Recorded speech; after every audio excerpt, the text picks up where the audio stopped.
Nous allons aujourd'hui voir une mère qui n'a pas compris pourquoi la tombe de son fils était verte. Elle a pleuré quand elle a su la vérité. Nous avons tous connu un deuil au cours de notre vie, qu'il s'agisse d'un ami, d'un membre de notre famille ou d'un collègue de travail. La mort d'un proche est malheureusement un événement qui peut arriver à tout le monde, et parfois sans avoir montré de signes avant-coureurs. Pour les personnes qui restent, la mort est une épreuve très difficile, et c'est encore plus vrai quand elle est arrivée de manière brutale ou inattendue. Par exemple, la perte d'un enfant est un drame auquel aucun parent ne peut être préparé, et cela les laisse infiniment tristes. Le couple américain Raymond et Rachel Villaseno étaient confrontés à cette dure épreuve lorsque leur fils Joseph est décédé brusquement à cause d'un accident de voiture. Joseph était marié, et lorsqu'elle a appris la mauvaise nouvelle, sa femme a réagi exactement de la même manière que ses beaux-parents. Elle a d'abord été choquée, elle a eu du mal à le croire, et ensuite, elle a été obligée d'accepter la situation même si cela la rendait triste d'une manière indescriptible. Le seul moyen que Raymond et Rachel avaient de soulager leur peine était de visiter la tombe de leur fils aussi souvent qu'ils le pouvaient. Ils étaient tous les deux âgés et éprouvaient des difficultés à se déplacer, mais malgré cela, ils venaient dès que possible au cimetière pour poser des fleurs sur la tombe de leur fils et évoquer entre eux tous les bons souvenirs qu'ils avaient de Joseph. Durant un hiver particulièrement froid, le couple arrêta de se rendre au cimetière pendant un certain temps.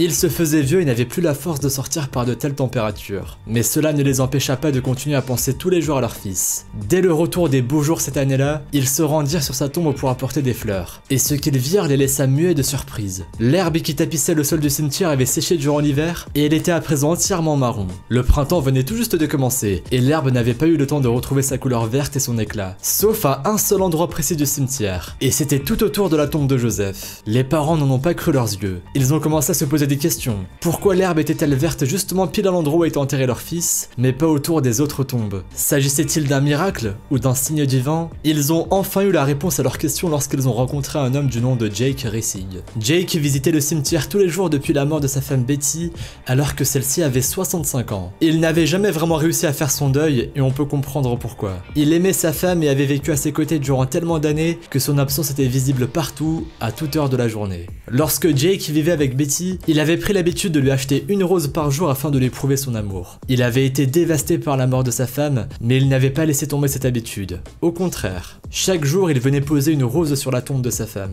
Plusieurs mois après la mort de sa femme, une vague de chaleur frappa la région où se trouvait le cimetière, et toute l'herbe brûla devenant marron.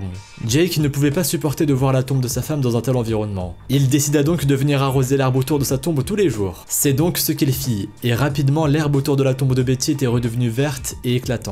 Un jour, alors que Jake était en train d'arroser l'herbe autour de la tombe de sa femme, il rencontra la femme de Joseph qui venait visiter la tombe de son mari défunt. Elle était en larmes, et lorsque Jake lui adressait la parole, elle raconta que son mari était mort depuis maintenant 5 ans, mais qu'elle ne parvenait pas à faire son deuil. Il lui manquait toujours terriblement. Jake comprenait mieux que quiconque ce que cette femme essayait de dire, et son histoire lui fit penser à ce qu'il avait vécu depuis la mort de Betty. Il fut tellement touché par ces mots qu'il voulut l'aider à aller mieux. Depuis ce jour, il décida d'arroser également l'herbe autour de la tombe de Joseph lorsqu'il viendrait au cimetière pour visiter la tombe de sa femme. C'est ce qu'il fit, et c'est pour cette raison que l'herbe autour de la tombe de Joseph avait retrouvé sa couleur et son éclat aussi vite. Lorsque Jake a raconté tout cela aux parents de Joseph, ceux-ci ont été extrêmement reconnaissants. Jake a ajouté que leur fils avait servi son pays de son vivant et que c'était le moins qu'ils puissent faire pour honorer cet homme. Raymond et Rachel ont été très touchés par l'altruisme de Jake et sa générosité. Lorsqu'on est en deuil, cela fait vraiment du bien de rencontrer des personnes qui nous comprennent et qui sont extrêmement bienveillantes. Raymond et Rachel en ont fait l'heureuse expérience et je suis convaincu qu'ils se souviendront encore longtemps de cette rencontre.